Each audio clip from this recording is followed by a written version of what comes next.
Hello दोस्तों, channel पर आपका स्वागत है। राहु देवता कुंभ लगन या एक्वेरियंस के लिए सप्तम भाव में क्या प्रभाव देंगे, दशांतर दशा और उपाय देखेंगे। वीडियो एडवांस लेवल का रहेगा मगर आसान रहेगा, तो अपनी जन्म कुंडली से मैच करते रहिए। तो जब भी हम किसी भी ग्रह को एनालाइज करते हैं, हमको 6 चीजें सबसे पहले नोट करनी चाहिए। पहली चीज, कौन सा ग्रह है और कहां पर बैठा है। दूसरा, क्या कुंडली में कोई ऐसे योग बन रहे हैं जो इस ग्रह का अच्छा या बुरा होने की हिंट दे सकते हैं। उसके बाद युति और दृष्टि, और उसके बाद दशा अंतरदशा के एग्जैक्ट रिजल्ट जानने के लिए नक्षत्र वाइज और डिग्री वाइज एनालिसिस। तो ये सब चीजें हम एक एक करके देखेंगे। तो कुंभ लगन की कुंडली में नंबर 11 लगन में सबसे ऊपर बीचों बीच लिखा होता है। शनि देव इसके मालिक होते हैं। तो राहु देव मित्र ग्रह की कुंडली में है। राहु खुद जहां बैठे हैं, नंबर 5 लिखा है। इसके मालिक सूर्य देवता। तो राहु शत्रु राशि में विराजमान है। अब राहु सप्तम भाव में क्या प्रभाव देंगे। सातवां भाव हमको विवाह देता है, व्यापार देता है, व्यापार से धन लाभ, दूसरी संतान प्राप्ति, और दुनिया में हम जितने भी लोगों से डील करते हैं उन सबको एक ओवरऑल व्यू में सातवें भाव से देखा जाता है। राहु अपने आप में क्या है। राहु एक मैलेफिक ग्रह है, क्रूर ग्रह है। जहां भी बैठेंगे खराब करने की कोशिश करेंगे, मगर जरूरी नहीं है, क्योंकि कोई भी ग्रह कहीं भी बैठ के अच्छा या बुरा दोनों तरह के प्रभाव दे सकता है। तो राहु अगर अच्छा देने को आए तो इनसे ज्यादा अच्छा कोई और ग्रह नहीं दे सकता, मगर अगर ये खराब देने को आए तो इनसे खराब भी कोई नहीं होता।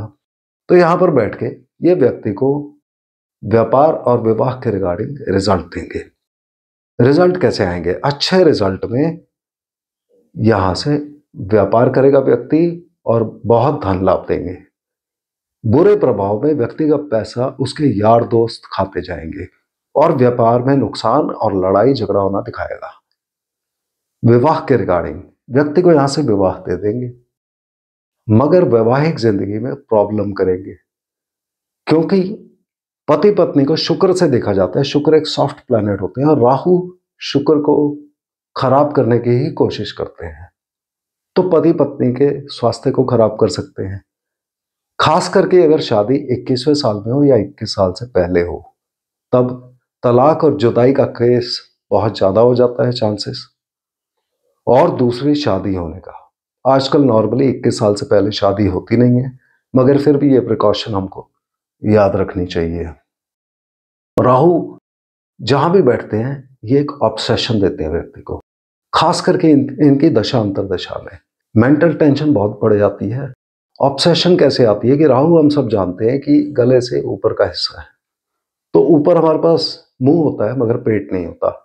तो राहु मुंह से खाता जाता है मगर उसका पेट नहीं भरता। अर्थात राहु जब भी दशा अंतरदशा में हो, जिस भी भाव को प्रभावित कर रहे हो, उदाहरण के लिए यहाँ शादी के भाव में बैठे हैं और अगर इसको प्रभावित कर रहे हैं, तो इनकी दशा अंतरदशा में व्यक्ति को ऑब्सेशन हो जाएगी इन दोनों चीजों के बारे में। यानी कि वो व्यापार के बारे में या विवाह के बारे में लगातार सोचता रहेगा, प्लानिंग करता रहेगा। दिमाग में कोई ना कोई टेंशन अवश्य रहेगी। भले ही राहु कितने भी अच्छे रिजल्ट दे रहे हो, तब भी मेंटल टेंशन अवश्य होगी। इसके बाद राहु के लिए 2 इंपॉर्टेंट वर्ड होते हैं, अचानक और धोखा। ये 2 क्यों यूज किए जाते हैं कि इनके प्रभाव अचानक से आते हैं, और धोखा ऑब्सेशन की वजह से ही आता है। व्यक्ति ऑब्सेशन में सोचता है कि मैं अभी ये काम कर लूं, अगर अभी नहीं किया तो बहुत बड़ा मौका छूट जाएगा, और उस चक्कर में वो लालच में पड़ता है, जल्दबाजी करता है, गलती होती है और नुकसान होता है। इसीलिए राहु को मन में भ्रम उत्पन्न करने वाला ग्रह भी कहा जाता है। तो इस बारे में बहुत केयरफुल रहना चाहिए। जब भी राहु दशा अंतरदशा में जुड़े हों, तब हमको कोई भी डिसीजन अचानक से नहीं लेनी चाहिए। अगर आप 3-4 बार सोचते हैं कोई डिसीजन लेने से पहले, तो राहु की दशा में 8-10 बार लीजिए, सोचिए, और कोई जल्दी मत करिए। राहु एक एलियन एनर्जी होते हैं, फॉरेन एनर्जी बोला जाता है इनको। तो इसका मतलब क्या है कि राहु यहां पर अगर बैठे हैं तो व्यापार को या विवाह को विदेश से जोड़ सकते हैं। एक्सपोर्ट इंपोर्ट का काम हो सकता है, या शादी विदेशी से हो सकती है फॉरेनर के साथ, या शादी इंटरकास्ट इंटर रिलीजन दे सकते हैं। तो ये मोटे मोटे राहु के असर थे। मगर क्या ये अच्छे असर आएंगे या बुरे असर आएंगे, या और अलग तरह के असर भी कुछ आ सकते हैं, उसके लिए हमें नेक्स्ट स्टेप महत्वपूर्ण योग चेक करते हैं। कुंडली में क्या ऐसे योग बन रहे हैं जो इस राहु के अच्छे या बुरे होने की इंडिकेशन दे सकते हैं। सबसे पहले मंगल, अगर मंगल तीसरे भाव में या 12वें भाव में हो तब राहु के खराब रिजल्ट आने की चांसेस बहुत कम हो जाते हैं, भले ही वो अपना अच्छा रिजल्ट ना दे। उसी तरह से अगर सूर्य और बुध की युति हो अर्थात बुध आदित्य योग तीसरे भाव में बन रहा हो तब भी राहु के खराब असर आने के चांसेस कम हो जाते हैं। अगर कुंडली में चौथा भाव अच्छा हो या चंद्रमा कुंडली के अच्छे हो अर्थात व्यक्ति को माता गाड़ी, भूमि, वाहन इत्यादि के रिगार्डिंग कोई प्रॉब्लम ना आ रही हो, कैश फ्लो अच्छा हो, पढ़ाई लिखाई अच्छी रही हो, कोई मेजर इश्यू ना हो, तो उस केस में भी राहु के खराब प्रभाव आने के चांसेस कम हो जाते हैं। अगर कुंडली के अंदर ग्रहण लगा हो, सूर्य ग्रहण या चंद्र ग्रहण अर्थात राहु के साथ ही या सूर्य या चंद्रमा, उस केस में अगर राहु के साथ सूर्य है तो राहु ज्यादा खराब प्रभाव देंगे। अगर चंद्रमा है तो कम खराब प्रभाव, मगर चंद्रमा के साथ मन में वहम उत्पन्न करते हैं ये। अगर कुंडली के अंदर कहीं भी सूर्य और शुक्र या सूर्य और शनि की युति हो कहीं भी, उस केस में राहु के खराब होने के चांसेस बढ़ जाते हैं। शादी 21वें साल या 21 साल से पहले जिसकी हम बात कर चुके हैं, और साउथ डोर अर्थात अगर व्यक्ति के घर के एंट्रेंस का दरवाजा दक्षिण में है तब राहु के खराब प्रभाव आने के चांसेस ज्यादा हो जाते हैं। अगर बुध या शनि 11वें भाव में विराजमान है तब 11वां भाव कुंडली का बहुत अच्छा भाव माना जाता है, मगर इनसे जुड़ी चीजों से राहु नुकसान दे सकते हैं, तो ये एक सावधानी बरतनी चाहिए। अगर बुध है यहाँ पर तो बुध की चीजें होती हैं जैसे बहन, तो बहन की तरफ से प्रॉब्लम हो सकती है, या फिर हीरा या डायमंड के काम से प्रॉब्लम, या अदालत से जुड़े हुए कार्यों से प्रॉब्लम हो सकती है। अगर शनिदेव यहाँ पर विराजमान है तो घर के चौकीदार से प्रॉब्लम हो सकती है, वो कोई चोरी इत्यादि कर सकता है, तो सावधान रहना चाहिए। और रेलवे से जुड़े काम, मकानों से जुड़े काम और लोहे से जुड़े कामों से राहु नुकसान दे सकते हैं। तो ये एक मोटा मोटा हमने कुंडली के कॉम्बिनेशंस देख लेनी है। उसके बाद ज्यादा एग्जैक्ट रिजल्ट्स में जाना है कि दशा अंतरदशा में क्या होगा। उसके लिए युति दृष्टि बहुत इंपॉर्टेंट होती है, खास करके राहु केतु के केस में, क्योंकि राहु यहाँ होंगे तो केतु यहाँ होंगे। ये दोनों छाया ग्रह हैं। छाया ग्रह मतलब ये किसी और ग्रह का प्रभाव अवश्य देते हैं। तो जब भी इनकी दशा अंतरदशा चलेगी, इनकी जिसके साथ भी युति दृष्टि का प्रभाव है उसके असर भी जरूर देंगे। और इसी वजह से जब भी राहु केतु की दशा अंतरदशा चलती है तो केवल ये घर नहीं बल्कि बहुत सारे और घर एक्टिव हो जाते हैं, जिसकी वजह से व्यक्ति की लाइफ में एक्टिविटी बहुत ज्यादा बढ़ जाती है इनके पीरियड में। तो इनको हमें जरूर नोट कर लेना चाहिए। और अगर किसी की भी युति दृष्टि ना हो तो राहु इस कुंडली में अपनी दशा अंतरदशा में सूर्यदेव का प्रभाव अवश्य देंगे, जहां भी सूर्यदेव कुंडली में बैठे होंगे। तो युति का मतलब राहु के साथ कौन सा ग्रह है। युति दृष्टि में जो भी ग्रह है राहु के डिग्री के 3 डिग्री के अंदर होने चाहिए प्रेफरेबली, तब ये प्रभाव बहुत ज्यादा हो जाता है। उदाहरण के लिए अगर राहु 10 डिग्री के है और जो भी ग्रह युति या दृष्टि में है वो 7 डिग्री से 13 डिग्री के बीच में हो, तब राहु अपनी दशा अंतरदशा में इन ग्रहों का प्रभाव देंगे। अगर डिग्री ज्यादा है उस केस में वो सूर्यदेव का प्रभाव देंगे। तो यहाँ राहु के साथ जो भी ग्रह हो वो युति में होगा, यहाँ जो भी ग्रह बैठा होगा इसकी दृष्टि राहु पर आ रही होगी। यहाँ केतु तो होंगे सेम डिग्री के राहु के, तो केतु को यहाँ नहीं जोड़ना है हमने। केतु के अलावा कोई भी ग्रह यहाँ से जो दृष्टि डाल रहा है, राहु अपनी दशा अंतरदशा में इस ग्रह का प्रभाव भी देंगे। इसके बाद मंगल, बृहस्पति और शनि, इन 3 ग्रहों की दो दो अलग दृष्टि होती है। तो अगर शनिदेव कुंडली में यहाँ या यहाँ, तब इनकी तीसरी और 10वीं दृष्टि राहु पर आएगी। तो राहु अपनी दशा अंतरदशा में शनिदेव का प्रभाव देंगे, मगर शनि अपनी दशा अंतरदशा में राहु का प्रभाव नहीं देंगे। उसी तरह से अगर मंगल यहाँ बैठे हो या यहाँ बैठे हो तो राहु अपनी दशा अंतरदशा में मंगल का प्रभाव देंगे, मगर मंगल अपनी दशा में राहु का प्रभाव नहीं देंगे। उसी तरह से बृहस्पति अगर यहाँ हो या यहाँ हो तो इनकी 5वीं 9वीं दृष्टि आएगी राहु पे। राहु अपनी दशा अंतरदशा में बृहस्पति का प्रभाव देंगे, मगर बृहस्पति वापस अपनी दशा में राहु का प्रभाव नहीं देंगे। तो ये ग्रहों को नोट करने के बाद अब हमने नक्षत्र लेवल चेक कर रहे हैं कि दशा अंतरदशा के लिए राहु के नक्षत्र में कौन सा ग्रह है और राहु किसके नक्षत्र में। तो राहु के नक्षत्र में कौन से ग्रह होंगे। राहु के 3 नक्षत्र होते हैं, आर्द्रा, स्वाति और शतभिषा। आर्द्रा नक्षत्र यहां पर, स्वाति यहां पर और शतभिषा यहां पर। तो अपने मित्र के कुंडली में है तो इनको तीनों अच्छे भाव में इनके नक्षत्र हैं, तो ये भाव भी अच्छे ही गिने जाते हैं। जो भी ग्रह 3, 7 और 11 जहां लिखा है यहां पे बैठा होगा राहु की डिग्री में 6 डिग्री 40 मिनट से लेकर 20 डिग्री के बीच में, इन ग्रहों को हमने नोट कर लेना है, क्योंकि जब भी इन ग्रहों की दशा अंतरदशा चलेगी ये अपने प्रभाव दे या ना दे, ये राहु के रिजल्ट अवश्य देंगे और इनकी दशा अंतरदशा प्रत्यंतर दशा में व्यक्ति की शादी हो सकती है, तो इनको अवश्य ही नोट कर लेना चाहिए। इसके बाद राहु किसके नक्षत्र में बैठे हैं।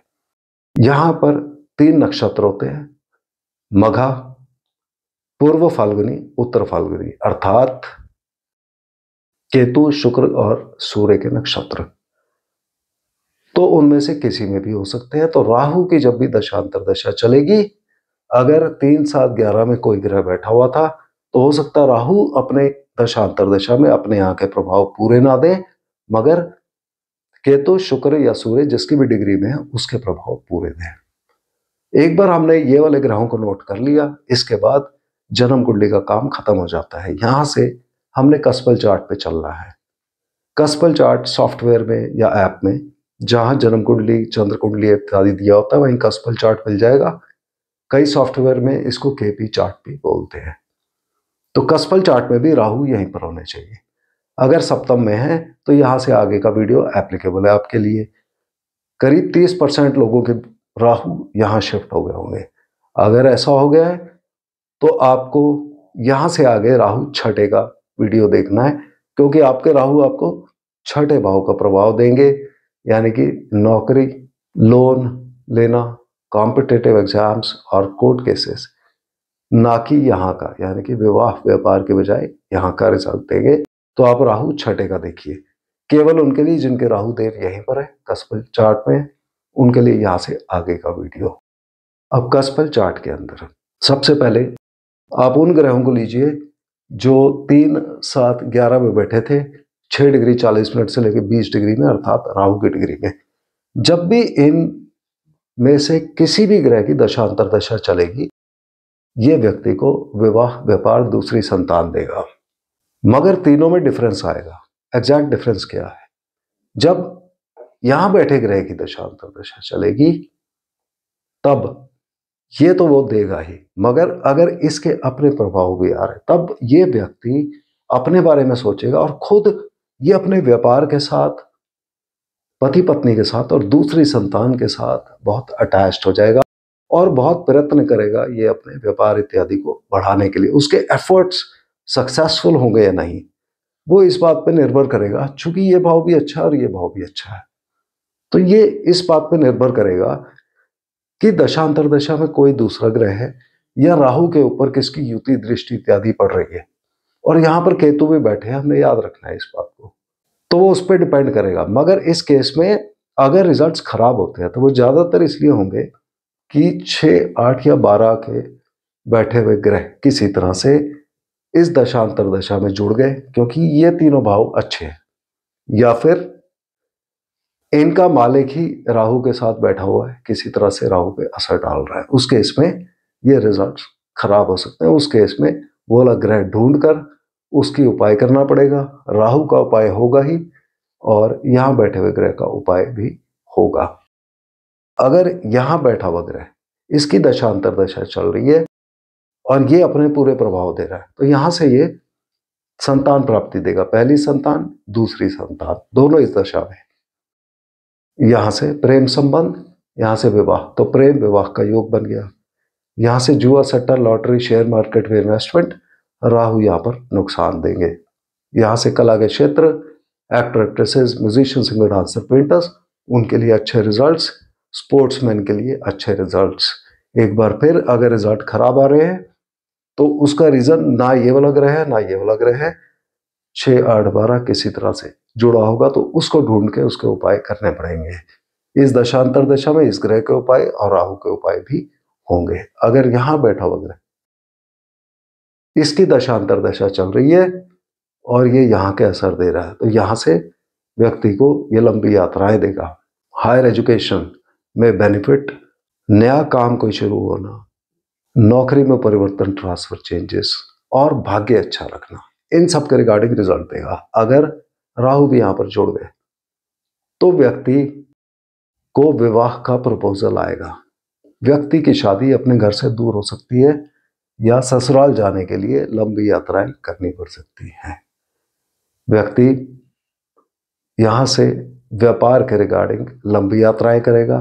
कोई नया व्यापार शुरू होना, नया पार्टनरशिप बिजनेस शुरू होना या बिजनेस के लिए कोई नया प्रपोजल आना यहां से देखा जाएगा। एक बार फिर अगर रिजल्ट्स में प्रॉब्लम आ रही है तब 6, 8, 12 किसी तरह से जुड़ा तो नहीं हुआ, उसको चेक करना पड़ेगा और उसके उपाय होंगे। और इस दशांतर दशा में राहु और इस ग्रह के उपाय भी किए जाएंगे। इसके बाद राहु की अपनी दशा में क्या होगा।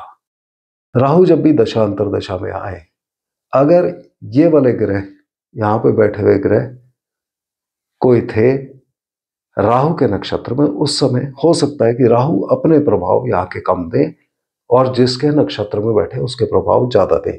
तो अगर राहु यहाँ 0 से 13 डिग्री 20 मिनट के बीच में बैठे हैं तो ये केतु के नक्षत्र में होंगे। तो केतु कुंडली में यहां पर होंगे, चूंकि राहु यहाँ है तो यहां पर केतु के रिजल्ट लगन के आएंगे, वही जो हमने बात की थी। मगर हमने केतु के केस में याद रखना है कि जैसे हमने राहु के ऊपर युति, दृष्टि इत्यादि देखा था, उसी तरह से केतु के ऊपर किसी की युति दृष्टि आ रही है कि नहीं उसको चेक करना है। अगर नहीं आ रही तो केतु यहाँ पर शनिदेव के प्रभाव भी देंगे, अर्थात लगन का प्रभाव आएगा और 12वें भाव का प्रभाव, और शनिदेव जहां बैठे हैं तो उस केस में व्यक्ति को विदेश सेटल करा सकते हैं। यहां पर व्यक्ति को जो ऑब्सेशन आएगी वो अपने बारे में आएगी, अपने बारे में ही सोचेगा। राहु की दशांतर दशा जब भी शुरू होगी, ऑब्सेशन, मेंटल टेंशन, प्लानिंग, सोचना, ये सब साथ ही साथ शुरू हो जाएगा। भले ही अच्छे प्रभाव आ रहे हो मगर व्यक्ति केवल अपने बारे में सोचेगा, बहुत सेल्फिश हो सकता है, बहुत खराब प्रभाव में, उस बारे में सावधान रहना चाहिए। इस दशांतर दशा में राहु के साथ केतु के उपाय भी होंगे, राहु के ऊपर जिसकी युति दृष्टि इत्यादि है उसके उपाय भी होंगे, केतु के ऊपर जिसकी युति दृष्टि या शनिदेव के उपाय इनके भी किए जाएंगे। तो उसको अकॉर्डिंगली आइडेंटिफाई कर लीजिए जैसे मैंने वीडियो में बताया अभी तक। अगर राहु यहाँ पर 13 डिग्री 20 मिनट से 26 डिग्री 40 मिनट के बीच में है तो ये शुक्रदेव के नक्षत्र में होंगे। शुक्रदेव इस कुंडली में अति योगकारी ग्रह माने जाते हैं, एक केंद्र और एक त्रिकोण भाव के मालिक होंगे। तो जहां भी शुक्रदेव है उनकी पोजीशन चेक करिए, जहां होंगे वहां के रिजल्ट आएंगे। उसके बाद ये दोनों को चेक करें। अगर ये खाली है या शुक्रदेव स्वयं यहाँ बैठे हैं और कोई और ग्रह यहाँ बैठा है, उस केस में व्यक्ति इस दशांतर दशा में गाड़ी और प्रॉपर्टी खरीदेगा, कृषि कार्यों से, एग्रीकल्चर से फायदा होगा, किसान भाइयों को फायदा होगा, बेसिक एजुकेशन में फायदा होगा। अगर राहु भी पूरे प्रभाव दे रहे तो व्यक्ति का व्यापार इन सब चीजों से जुड़ जाएगा। व्यक्ति अपना व्यापार होम टाउन में करेगा, व्यक्ति की शादी होम टाउन में हो सकती है, या फिर व्यक्ति के पति पत्नी किसी प्रोफेशन में हो सकते हैं, नौकरी में या व्यापार में। अगर ये वाला भाव खाली है या शुक्रदेव यहाँ पर बैठे हैं और यहाँ कोई और ग्रह बैठा है, उस केस में यहां से व्यक्ति का भाग्य चमकेगा, लंबी यात्राएं होंगी, हायर एजुकेशन में बेनिफिट होगा जैसा हमने बात की। और अगर राहु का प्रभाव भी आ रहा है तो एडिशनल रिजल्ट में व्यक्ति का नया व्यापार शुरू होना, पार्टनरशिप बिजनेस कोई नई शुरू होना, विवाह के लिए प्रपोजल आना इत्यादि देखा जाएगा। अगर ये दोनों भाव खाली है या किसी एक में शुक्र बैठे हैं और दूसरा खाली है, उस केस में एडिशनल रिजल्ट जो आएंगे, यहाँ माता पिता के बीच में अनबन हो सकती है इस दशांतर दशा में। और चूंकि ये बेसिक एजुकेशन या हायर एजुकेशन दिखाता है तो चांसेस बहुत ज़्यादा बढ़ जाते हैं कि व्यक्ति इस दशांतर दशा पे एजुकेशन से किसी न किसी तरह से जुड़ा हो। यहाँ पर राहु के साथ उपाय शुक्र के भी करने पड़ेंगे, मगर चूंकि ये दोनों भाव अच्छे हैं, खराब रिजल्ट आ रहे हैं तो वो इसलिए हो सकता है कि शुक्रदेव खराब जगह पर बैठे हों, 6, 8, 12 में कहीं बैठे हों, या फिर इनके ऊपर 6-8-12 का प्रभाव किसी तरह से आ रहा हो। अगर राहु देवता यहाँ पर 26 डिग्री 40 मिनट से लेकर 30 डिग्री के बीच में बैठे हैं, तब ये सूर्य देव के नक्षत्र में होंगे। सूर्य देव कुंडली में जहां भी होंगे उसको हमने चेक करना है। इसके अतिरिक्त सूर्य देव सप्तम भाव के मालिक ही है, तो यहां तो राहु बैठे ही हैं, तो यहाँ के रिजल्ट आएंगे ही। तो सूर्य जहां भी कुंडली में होंगे वो चेक कर लीजिए। और इस दशा अंतरदशा के अंदर अगर सूर्य की पोजीशन खराब है तो उपाय राहु के साथ सूर्य के भी किए जाएंगे। तो ये ओवरऑल राहु को देखने का तरीका। अब राहु के उपाय में 2 उपाय करते हैं और दोनों एक साथ करने होते हैं। पहला, घर के अंदर एक हम चांदी की ईंट रख लेते हैं। ईंट मतलब छोटा सा चांदी का पीस, 200-300 रुपए का, ईंट के आकार का। दूसरा, एक बर्तन में नदी का पानी भर लेते हैं, गंगा जल सबसे अच्छा होता है। उसके अंदर एक प्योर चांदी का टुकड़ा डाल के उसको हम घर में कहीं भी रख लेते हैं। ईंट और बर्तन में पानी में चांदी का टुकड़ा, ये घर में कहीं भी रखा जा सकता है, कोई भी साइज हो सकता है इनका। इसके बारे में कहीं कोई इंस्ट्रक्शन नहीं है, तो कहीं रख सकते हैं और कोई भी साइज हो सकता है। तो मुझे उम्मीद है कि आपने राहु को अपनी कुंडली से मैच कर लिया होगा। अगले वीडियो में फिर मिलते हैं, तब तक के लिए धन्यवाद।